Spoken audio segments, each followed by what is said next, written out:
Her true story from Indiana. My daughter-in-law fed me dog food, thinking I wouldn't notice. My name is Evelyn.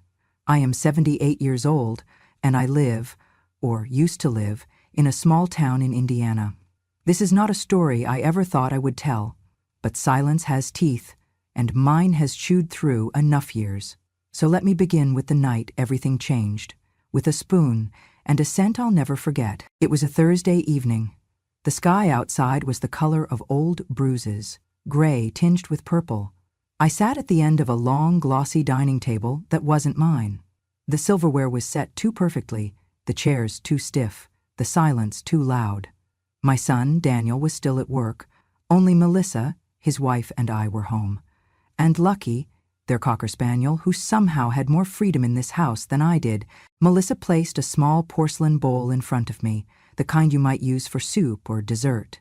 It was steaming. A thick brown stew, its surface bubbling like mud. She didn't say what it was. She didn't have to. I lifted the spoon slowly, cautiously, and brought it to my lips. I've eaten simple meals my whole life. I know the taste of budget meats, of canned beans, of overcooked rice. I know struggle. But this had a scent that didn't belong in any kitchen. It was sweet and metallic, grainy on the tongue. I held the spoon in my mouth for just a moment before setting it down gently. Mon ne comme nous do hop chocho, I said, more to myself than to her. Melissa turned from the sink, her dish towel in hand, and let out a short, sharp laugh, the kind that cuts. You're sharp, aren't you, Mama Evelyn? She said, voice dipped in syrup. You're too sensitive, Mom. It's no different. Then came the line, the one that would etch itself into the inside of my skull like a carving on old stone. Mom lives off us, so eating the same as Lucky is also equal. I didn't say a word. I didn't flinch. I didn't even blink. I simply looked down at the bowl again, then across the table where Lucky's bowl, ceramic bone-shaped, was half dull of the same brown mush. Melissa didn't sit to eat with me. She never did. She always claimed she'd already eaten or that she was on some kind of cleanse, but I noticed how she cooked only when Daniel wasn't home. Meals that were hot but heartless, always just enough to keep me from complaining, never enough to feel full. I had moved in with them 3 months earlier, after a fall that left me with a cracked hip and a shaking hand. I needed help, or at least that's what my doctor said. Daniel offered, insisted even, that I come stay with them, just for a while. Melissa had smiled, agreed, said they'd make it work.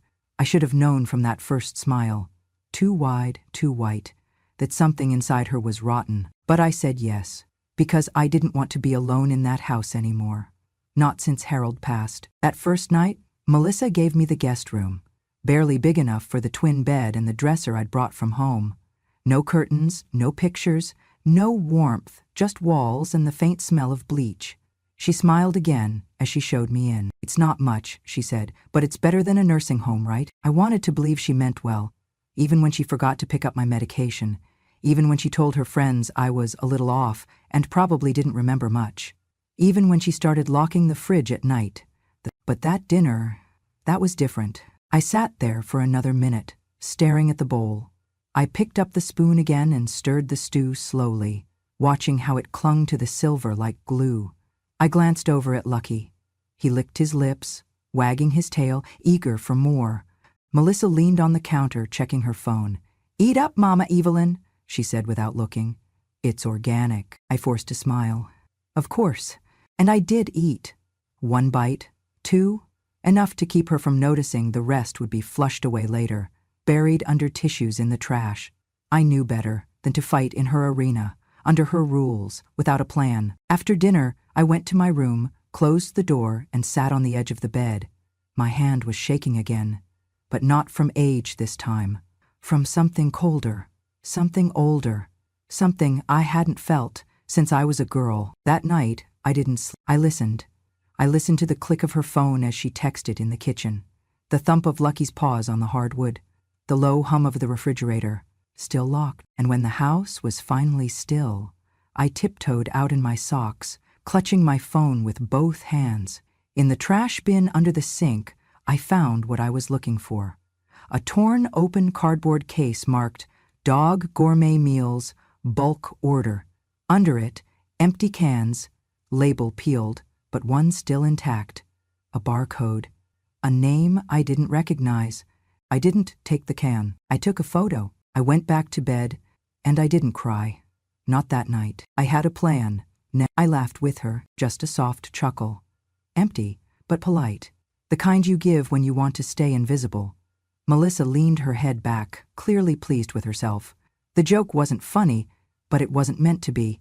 It was a test, and like all good tests, it revealed everything I needed to know. That night, as I wiped my mouth with a paper napkin and stood, slowly, she waved a hand without looking up from her phone. "Don't worry about the dishes, Mama Evelyn. We've got it covered. Go get your rest." I nodded. "Of course, sweetheart." I shuffled down the hallway, slowly, letting my slippers drag against the floor, just enough to make her believe I was tired, absent-minded, no threat to anyone. I opened my door with a creak and closed it just as loud. Then I waited. 5 minutes. 10. I slipped back out once her laughter faded into the living room. Quiet as dust, I walked into the kitchen and pulled the trash bin from under the sink. The top layer was fresh, paper towels, a tea bag, and avocado peel. But I dug gently beneath, and there it was again. The cardboard box I saw the night before. The branding was ridiculous. A gold-foiled font over fake wood-grain background. Dog gourmet meals. All flavor. And tucked inside the box, 4 empty cans. One still had the label intact. I didn't need to steal it. I just needed the barcode. I held my phone low and snapped the photo. Flash off. Sound muted. I took another, this time with Melissa's monogrammed dish towel in frame for good measure. I didn't feel fear, just a slow, steady heat under my ribs, like an engine warming up. Back in my room, I plugged my phone in and opened the photo gallery. The can was clearly marked, not for human consumption. Ingredients listed things I couldn't pronounce, meat byproducts, chemical preservatives, synthetic flavors. But what stood out most was the note beneath the ingredients. Intended for canine use only. Not suitable for elderly care or assisted living. That part hit like ice down my spine. I sat down, held the phone in both hands, and let the silence fill the room again. I was no stranger to humiliation. Life had fed it to me in doses, slow, persistent ones, but never like this. Not from inside my own family. Melissa had made it clear from day one that I was an inconvenience. She never said it aloud, not directly, but her eyes rolled when I asked for help with my pillbox. Her sighs were sharp when I took longer in the bathroom. She never made space for me on the couch. She never called me Mom, only Mama Evelyn. Like a character in a play she resented being cast in. I'd seen it before, in neighbors, in church friends, in women like me, widowed, aging, moved in with children, thinking it would bring comfort, only to find themselves erased. Polite neglect at best, open cruelty at worst. But she'd made a mistake. She thought I was stupid. I smiled to myself in the dark. The next morning, I forgot my cane in the living room. Melissa rolled her eyes when I asked her to fetch it. I misplaced my keys and blamed Lucky. I repeated myself in casual conversations. "Did you say Thursday or Tuesday, dear?" I tilted my head. "I'm a bit fuzzy lately." Melissa ate it up. Her smugness grew like mold. "She's getting worse," I overheard her whisper to Daniel one night when she thought I was asleep. She called the remote control the telephone. "I don't know if we can keep this up. It's a lot." I took it as permission to forget, to mumble, to move slowly. All the while my eyes were sharp and my ears even sharper. I started keeping a journal again. Not in a notebook, too risky. I used the Notes app on my phone. Password protected, disguised under a title, Knit Patterns for Church Bazaar. There I wrote everything. Tuesday, 8:12 p.m. Leftovers from Lucky's bowl poured into mine. Wednesday, 10:30, a.m.ing. Melissa told Daniel I was paranoid because I asked about where the bread was. Thursday, 6:47 p.m. Found another order confirmation email, open on her tablet. PetSupplyDeluxe.com, recurring order. Took photo. Each entry felt like reclaiming a piece of myself. Not revenge, not yet. Just proof. Because women like me, we don't get believed when we speak. We get called senile, dramatic, bitter, but no one argues with facts. One morning, Melissa made me breakfast. oatmeal that tasted faintly of aluminum. She smiled as she set it down. "How is it today, Mama Evelyn?" she asked, toned saccharine. "Oh, it's lovely, dear," I replied. "Just like the kind we had in the army." She blinked. "You were in the army?" I smiled wider. "Oh, no, I must be confusing it with something else. My memory, you know." She laughed. "Right, happens." Then she walked away, not noticing I hadn't taken a single bite. That week I ordered a backup phone. Paid for it with my own bank account, an account she didn't know existed. Had it delivered to the corner pharmacy under the name of an old friend. I picked it up when Melissa was out getting a facial. It was time to tell someone, and I knew exactly who. That night, I waited until she went to bed. Then I opened my hidden phone and dialed a number I hadn't used in years. 3 rings. "Hello?" A young male voice answered. "Caleb," I said softly. "It's Grandma Evelyn." He paused. "Grandma? Everything okay?" "No, sweetheart," I whispered. "Not exactly." There was a beat of silence. Then, "Where are you?" "With your Uncle Daniel and Melissa. Is something wrong?" I took a breath, steadying my voice. "She's feeding me dog food, Caleb, and she thinks I'm too old and too stupid to notice." By the time I ended the call with Caleb, my heart was still thudding, not with fear, but with focus. I hadn't heard his voice in nearly a year, not since his graduation. He'd always been the quiet one at family dinners, polite, but perceptive, the kind who watched before he spoke. Now he was a second-year law student at Indiana University, and my last hope. "I'm coming this weekend," he'd said before hanging up. "Don't tell anyone I called, don't do anything different, just wait." And I did. But I didn't sit idle. That same night, I took out the photo of the barcode from the trash and uploaded it to my computer.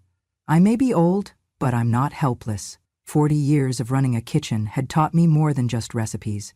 It taught me how to research suppliers, how to verify labels, how to read between lines written by people who thought housewives were stupid. I entered the barcode into a lookup site and pressed search. The result came back instantly. Gourmet dog meals, chicken and peas, bulk pack, 24 cans, and waiting under the inn. Not for human consumption, pet use only.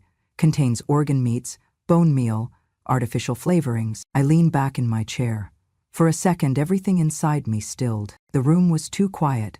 The air smelled faintly of citrus and bleach. Melissa had been cleaning earlier, or pretending to. I stared at the screen, willing myself not to feel the sting behind my eyes. Not out of pride, but because if I let one tear fall, I knew more would follow. I had cooked every day of my adult life. My hands were marked by burns and calluses, memories of roasts, stews, and late-night birthday cakes. I'd fed a family through layoffs, through winter storms, through illness. I knew the weight of a meal made with love and the cruelty of a meal made to humiliate. And this wasn't just neglect. This was degradation. I saved the search result. Then I went further. I looked up the supplier, PetSupplyDeluxe.com, public-facing site. Melissa had an account. I knew because I'd seen the tab open on her tablet. I clicked through her recent order history. She hadn't logged out. There it was, recurring order. Gourmet dog meals, chicken and peas, monthly bulk subscription. Order date, last Monday. Shipping address, my son's home, the home I'd helped pay the down payment for 20 years ago. I clicked on the invoice and read it line by line. She was spending more money feeding me dog food than it would cost to make a pot of real stew. That was what stopped me cold. It wasn't frugality, it wasn't ignorance, it was intentional. Melissa didn't want me cared for. She wanted me degraded. I closed the laptop gently, as if I could muffle the noise of what I had just uncovered. But there was no quieting it now. The next morning, I acted the same as always. Let her brew her cold tea and scroll Instagram in the kitchen.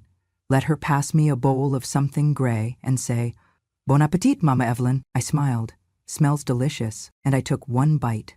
Just one. She never noticed how I folded the rest into a napkin later and dropped it into my purse. I took it to the pharmacy down the street. A friend of mine, Marcy, worked there.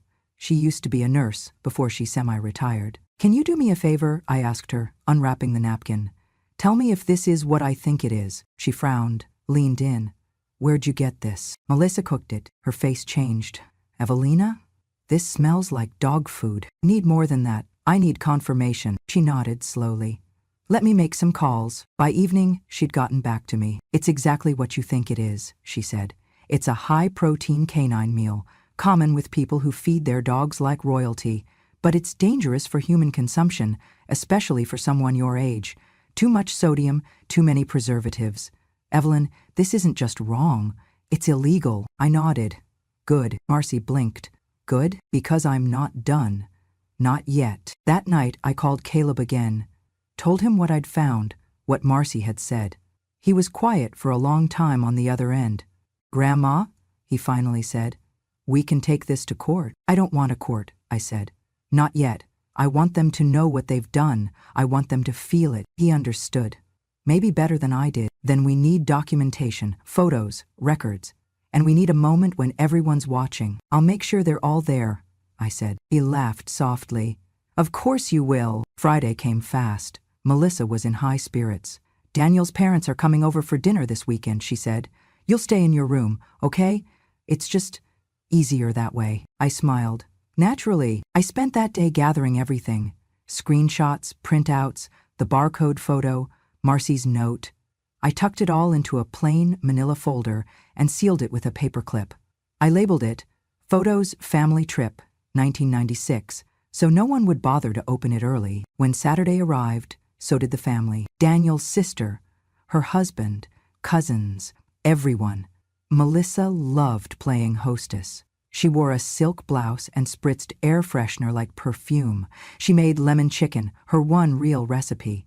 Everyone oohed and awed, and when dinner began, I sat at the very end of the table, just like always, in the chair that didn't match, with a napkin that was paper, not linen. I looked at the plate she gave me, plain pasta, no sauce, and I smiled. Halfway through the meal, I tapped my spoon against my glass. Excuse me, I said, my voice quiet but clear. Everyone turned. Melissa froze. I brought a little photo album, I said, just something I found when organizing my things. Would you all mind if I shared? Daniel shrugged. Sure, Mom. I opened the folder, laid the photos on the table, one by one. The barcode, the supplier's invoice, the ingredient list, Melissa's order history, Marcy's signed note, and finally, the label, not for human consumption. The silence was deafening. Melissa's mouth dropped open. Daniel's face drained of color. I sat back, calm, full. I've eaten worse in my life, I said, but never with less love. After the silence fell like a curtain over that dining room table, after the photos had all been laid bare like dirty laundry on the fine china, I didn't say another word. I just gathered my folder, stood up slowly, and walked back to my room. I didn't slam the door. No need to. Truth slams loud enough on its own. That night, as I lay awake in my bed, I stared at the ceiling fan spinning above me, slow and steady like my thoughts. I heard whispers down the hall. Daniel's voice, frantic and low. Melissa's sharper, defensive. Doors opened and closed. Footsteps stormed across floors that used to be mine. They didn't knock. I didn't expect them to. At 3:47 a.m., I picked up my hidden phone, the one Melissa didn't know existed, and scrolled through my contacts. Aaron IU Law was saved near the top. Not Caleb this time. Not the quiet one. Aaron was the oldest of my grandchildren, a third-year law student at Indiana University, Bloomington. Sharp, headstrong, and fiercely protective of family, especially me. He used to come over every summer when he was little, and he always called me my best grandma, even though he had 3. I tapped Cole. He answered on the second ring, his voice groggy. Grandma? Aaron? I said quietly. I need your help. He sat up instantly. I could hear it in the shift of his breath. What happened? So I told him. I told him about the bowl, the barcode, the dog food, the way Melissa smirked while I swallowed shame disguised as supper. I told him how Daniel had looked away, how the house I once helped pay for had turned into a silent prison. I told him everything. Aaron didn't interrupt once. When I finished, he exhaled slowly. I'll handle this, Grandma, he said. Just let me handle it. I smiled. I trust you, Aaron, but I want it done my way. He paused. What's your way? Public, legal, and unforgettable, he chuckled. Like a true Southern matriarch. I may live in Indiana, I said, but I remember where I come from. The next morning, Aaron sent me a checklist. Copies of bank statements showing shared expenses, photos of all relevant food labels and invoices, a signed statement from a medical professional confirming dietary harm, a witness letter from Marcy, video or audio evidence if possible. Build the foundation, he wrote. I'll bring the hammer. So I started gathering. Lissa didn't know I had access to the family printer, didn't know I'd once taught high school business classes before I ever stepped into a marriage. She thought I was slow, forgetful. She didn't realize I'd been filing paperwork longer than she'd been alive. I printed every invoice, clipped every receipt. I had records of my Social Security checks, records of the bills Daniel used to ask me to help pay. Just for a little while, Mom. I had screenshots from Melissa's pet food account, captured before she finally figured out to log out of her devices, and I had the folder. By Wednesday, I mailed it all in one envelope. Heavy, sealed tight, addressed to Aaron's apartment in Bloomington. That night I cooked for myself, for the first time in weeks. I snuck out during Melissa's nap and bought a small rotisserie chicken from the corner store. I boiled rice, chopped scallions, made a little soy sauce drizzle like I used to. I even set the table, for one. I ate slowly, savoring every bite. Not just the taste, the dignity. The next day, Aaron called. "I've got everything," he said. "And I've already spoken to one of my professors. He specializes in elder abuse and estate protection. He's going to advise us." "Good," I said, "because I'm ready." Aaron's voice dropped to a calmer, colder register. Not angry, but focused. "Here's what we'll do," he said. "We'll call a family meeting. You'll be there, I'll be there, and so will they. We'll lay out everything, just like in court. Let them see what it feels like when truth walks in the front door." I chuckled. "You sound like your grandfather." "I sound like your student," he said. "You taught me better than anyone." We picked a date. Saturday. Daniel and Melissa thought it was going to be another family dinner, a reconciliation after my little outburst the week before. They even tried to butter me up. Melissa knocked on my door Friday afternoon with a tray of cookies, store-bought, overly sweet, with a fake smile to match. "I know we got off on the wrong foot," she said. "It's just been stressful. For all of us." I looked at the cookies, then at her, and for once I let silence answer. Saturday came. Aaron arrived wearing a pressed button-down and a tie, one of Harold's old ties I'd given him years ago. He kissed my cheek and whispered, "You ready?" I nodded. "Let's go feed the wolves." The family gathered round the table once more.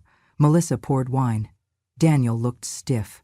Everyone tried to pretend this was normal. Then Aaron stood. He reached into his satchel and pulled out the folder. Not mine, his, and from it he began to read. First, the evidence. Invoices, photos, proof of non-consumable dog food fed to a human. Then the testimonies. Marcy's letter, a preliminary medical statement, and bank records showing I had supported their household for months without acknowledgement. Melissa's face went pale. Daniel rubbed his temples, and Aaron's voice, calm and firm, delivered the final blow. "This is a textbook case of elder neglect, humiliation, and willful deception. If this goes to court, we have enough for a civil suit, and depending on the prosecutor, potentially criminal charges." Melissa stood suddenly. "You're threatening us?" Aaron didn't flinch. "No," he said. "I'm informing you, Grandma's not alone. Not anymore. And neither was I." After that Saturday meeting, things didn't explode like some courtroom drama on television. No one flipped the table. Melissa didn't cry. Danielle didn't apologize. They sat there, tight-jawed, exposed, but defiant. But the silence that followed wasn't victory for them. It was a warning shot. And Aaron wasn't done. "Now we build the rest," he told me on the porch the next morning. He sat beside me with his laptop open, the glow of the screen casting sharp light across his determined young face. "They've underestimated the wrong woman." I sipped my coffee slowly. "Then let's give them a reason to regret it." He smiled. Aaron started with the finances. First, he requested a copy of Melissa and Daniel's joint credit card history. "They use one card for household expenses," he explained. "We'll see how often these dog meals show up." I raised an eyebrow. "How do you know they don't use cash?" He chuckled. "Melissa's too lazy to track cash. She wants points, cash back." Sure enough, within 48 hours, he had the records. Multiple purchases from PetSupplyDeluxe.com every 4 weeks, totaling hundreds of dollars. There were other things too: spa days, subscription clothing boxes, organic wine deliveries, all under household. Meanwhile, the only grocery store receipts showed cheap staples, bread, rice, and a few vegetables, barely anything with protein, nothing fresh. Aaron organized it into a spreadsheet. each line item tagged and categorized. He called it neglect ledger. Then came the next phase, interviews. Aaron spoke to Marcy again. She agreed to give a formal affidavit, signed and notarized, testifying that the food I had been served was indeed not suitable for human consumption. She added a note from her prior nursing experience. Feeding non-nutritive animal food to an elderly person knowingly can result in gastrointestinal complications, malnutrition, and mental distress. We had that printed, signed, and filed. He also pulled footage from the corner pharmacy's security camera the day I bought the rotisserie chicken. It showed me, slim, gray-haired, hunched slightly, holding a small bag, smiling gently at the clerk. Proof that I had the mental capacity to purchase, choose, and prepare my own food. She's not senile, Aaron wrote in the packet's summary. She's suppressed. Next, he created a timeline at the top of the page. 3 months of silence, 1 month of evidence, 1 day for justice. He plotted everything: the date I moved in, the first appearance of the dog food order, dates of bank transfers I made to help Daniel catch up on bills, dates I supposedly forgot things, but really logged them in my hidden notes. Aaron even highlighted Melissa's social media posts. "Look here," he said, pointing at a caption under a photo of her sipping a green smoothie in a robe. "Taking care of everyone but myself. Caregiver burnout. Do it all, wife." "She's building a victim narrative," he said, "while feeding you leftovers from Lucky's bowl." He didn't raise his voice. He didn't need to. His calm fury was louder than any scream. Meanwhile, I stayed quiet. Melissa tried a few days later to strike up small talk. "Oh, Aaron staying long?" she asked over breakfast, her voice coated with that familiar, fake sugar. I looked at her plainly. "Just long enough to clean house." She blinked. "Oh, well, let me know if you need anything. I need you to remember who owns this house." She didn't speak to me again that day. Aaron called in a favor with a law school mentor who had clerked for a local judge. He wanted guidance on how far we could take this, whether this crossed into criminal abuse or stayed in the civil realm. "Legally," the mentor said, "you've got enough for elder exploitation, especially if there's money involved, and there clearly is. Don't underestimate the weight of humiliation. Juries remember that." By the end of the week, Aaron had compiled a binder. It was thick, labeled clearly, Evelyn Harris, v. Melissa and Daniel Harris. Documentation pack. He printed 3 copies, one for me, one for a legal advisor, and one he kept with him at all times. "I'm not filing anything yet," he said. "That's your call, but they need to know we can. Anytime." I nodded. "So what's next?" "Next," Aaron said, "we host a family dinner." I raised my eyebrows. "Another one," he grinned. "This time you set the menu." It was Daniel's birthday. Melissa had planned it like a campaign, a carefully staged performance. Streamers in silver and navy, a cake so polished it looked plastic. Every chair perfectly arranged, the guest list tight but significant. Siblings, cousins, family friends, a few co-workers from Daniel's office. Enough people to witness a celebration, or something else entirely. I wasn't asked to help, not that I would have. I was seated in the corner, near the patio doors, not quite in the group but not out of it either, a perfect place for the old mother. Visible enough for photographs, quiet enough to ignore. Melissa floated around the room in a cream blouse, laughing too loudly. She kissed Daniel's cheek every 20 minutes, like she was refreshing an ad. And Daniel? He looked distracted, as if something inside him had started to slip and he couldn't name it. Then Aaron arrived. He didn't wear a suit. He didn't carry a briefcase. Just a slim leather folder tucked under his arm and a small black projector in his hand. "Happy birthday, Uncle Daniel," he said, hugging him quickly. Melissa stepped in, all sparkle and teeth. "Aaron, so glad you could make it. Are you staying long?" Aaron smiled. "Just long enough to clear something up." She blinked. "Clear what up?" He didn't answer. 30 minutes later, after the cake had been cut and everyone was still holding their forks, Aaron stood. He walked to the center of the room, turned toward the group, and cleared his throat. "I'd like to ask everyone for 5 minutes," he said, voice calm and steady. "Just a short family moment. Something important. Something overdue." Melissa stiffened beside the drink cart. Daniel looked up. "Aaron." Aaron held up a hand gently. "Just a few minutes, Uncle, I promise." Daniel nodded. "All right." Aaron turned, plugged in the projector to the nearby wall outlet, and let the machine hum to life. The lights dimmed slightly, just enough to let the screen glow against the pale wall. And then he said it. Con muanchia se mot sudat.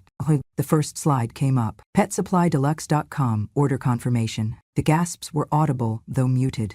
Dog gourmet meals, bulk order, recurring subscription? Now the air shifted. Some laughter died. Some forks clinked against plates. Scan of the ingredient list. In bold red, not for human consumption. Then a photo.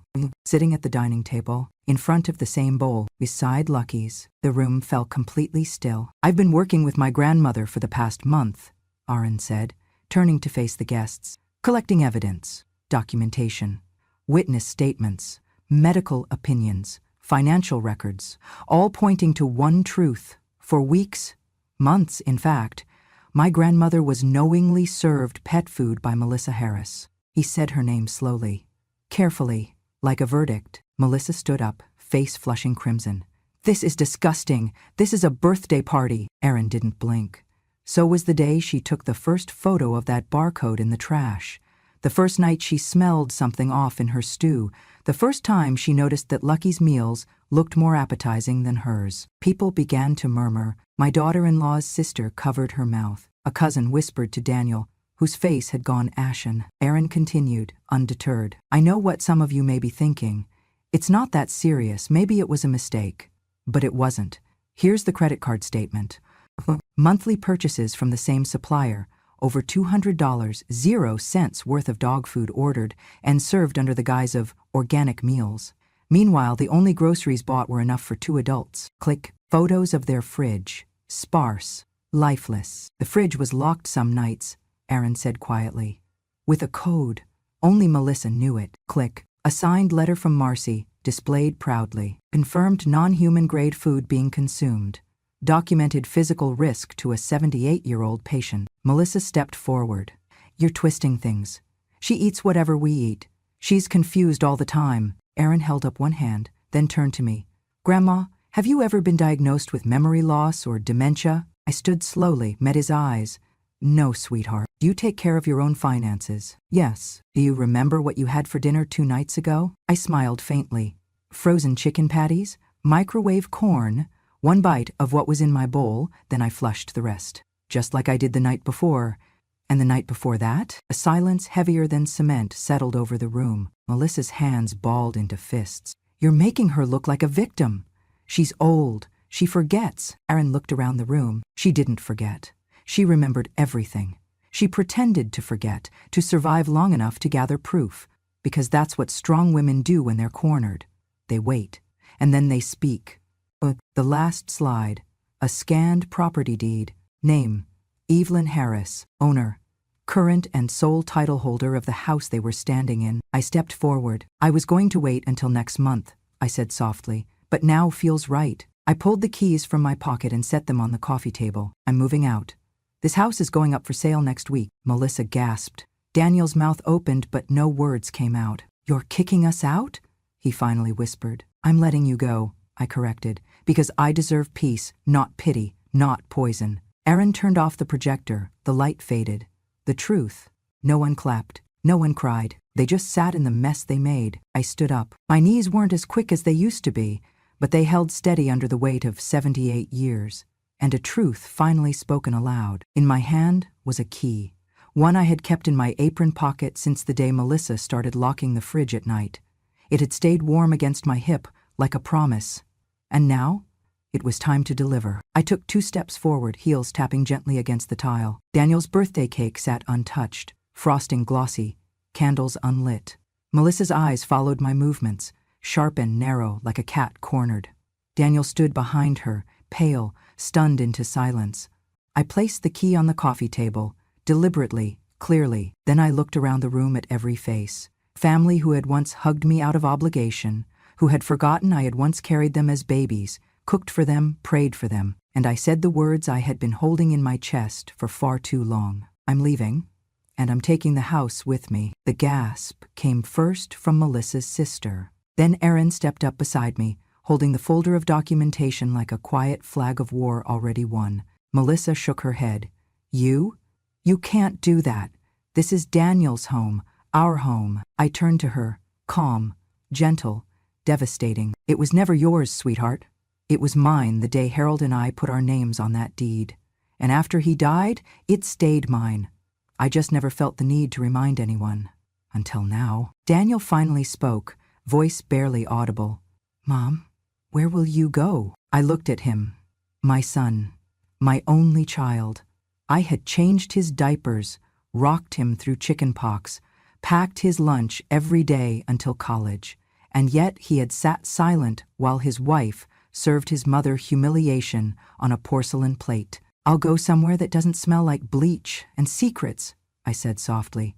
I'll go where the door isn't locked when I need a glass of water, where I can eat food meant for people, where silence isn't served. Aaron nodded to me. I already found her a place, Uncle. 2-bedroom condo, gated community, with a kitchen she'll love. Melissa barked out a laugh. You're really doing this? You're going to abandon us after everything we've done for you? I raised an eyebrow. Everything you've done to me, you mean? She froze, and then she snapped. You think you're some kind of hero? You think people will care? You're just an old woman. Aaron took one step forward. She's an old woman who owns this house, who paid your bills, who fed your husband and raised your son, and who has every legal document, every photo, every testimony she needs to make sure you don't forget that again. Melissa's mouth opened and then closed. There was nothing left to say. I turned back to Daniel. I wish you had spoken up, I said, quieter now. Even once. His eyes welled. I didn't know how. You knew enough to be ashamed, I said. That was enough to act. You chose not to. The guests began to rise, some awkwardly excusing themselves, some offering tight hugs and murmured apologies. But I didn't linger. I had packed a small bag, just the essentials. I left everything else, pictures, furniture, memories, let them collect dust in the rooms where laughter used to live. Aaron walked me to his car. As we reached the door, I heard Melissa's voice behind us, not yelling now, desperate. Please, she said, you can't really kick us out. Daniel has nowhere else to go. We have bills. The market's awful. I didn't turn around. I didn't kick you out. I said, you walked yourselves out the moment you forgot who built the floor beneath you. Aaron opened the door. I eased into the passenger seat. Before he started the engine, I looked up at the house one last time. The curtains drawn, the porch lights flickering slightly. A home that had once held joy, now just walls. I exhaled. I don't need revenge, I whispered. Aaron smiled as he shifted into drive.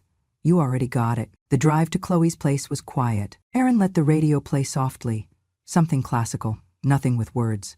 I watched the cornfields slip by outside the window, endless rows of green stretching into the gold of a setting sun.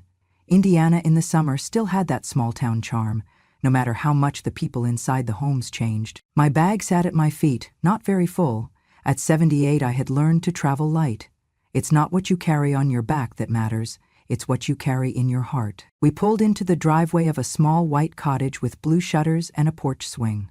The lawn was overgrown in that soft way that meant someone lived here with dreams, not deadlines. Wind chimes rang in the evening breeze. Chloe was waiting at the door. The moment she saw me, she ran down the steps, barefoot, arms open, tears already in her eyes. Oh, Grandma! She hugged me so tightly, I nearly lost my breath. But it was the kind of breath you don't mind losing. She pulled back, wiped at her cheeks, and led me inside. The house smelled like vanilla and basil. She'd been baking. Photos of her college graduation, her cat Tofu, and a framed picture of the two of us from years ago sat neatly along a shelf by the window. No marble countertops, no designer decor, but every inch of it was warm. Oh, she made tea. I sat at her kitchen table, the wood scratched from years of use. She placed a mug in front of me. Peppermint, my favorite.